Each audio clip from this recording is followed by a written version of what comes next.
An insurance company pays hospital claims. The number of claims that include emergency room or operating room charges is 85% of the total number of claims. The number of claims that do not include emergency room charges is 25% of the total number of claims. The occurrence of emergency room charges is independent of the occurrence of operating room charges. Calculate the probability that a claim submitted includes operating room charges. Now, one of the things given in this problem is the occurrence of emergency room charges is independent of the occurrence of operating room charges. Usually when this independence condition is given and it needs to be used, then Venn diagrams are not that easy to handle, and therefore in these cases we are better off just using the well-known formulas. And we first write down the conditions that are given. Let's introduce the symbols. Let E be the event that a claim includes emergency room charges, and O be the event that a claim includes operating room charges.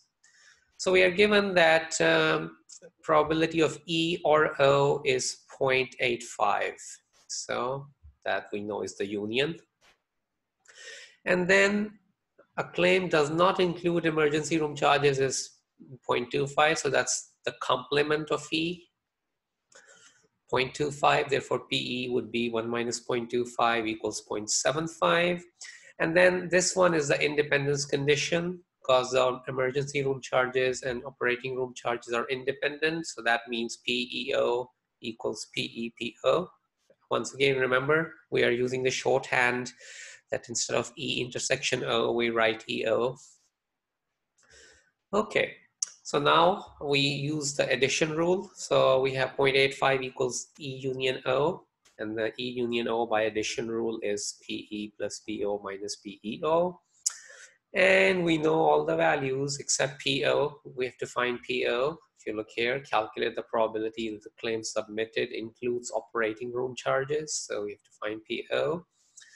So from this condition, we substitute PEO equals PEPO. And then once we substitute the 0.75 for PE, which is what we had here, we get a simple algebraic equation, and in the end, PO equals 0.4, which is choice D.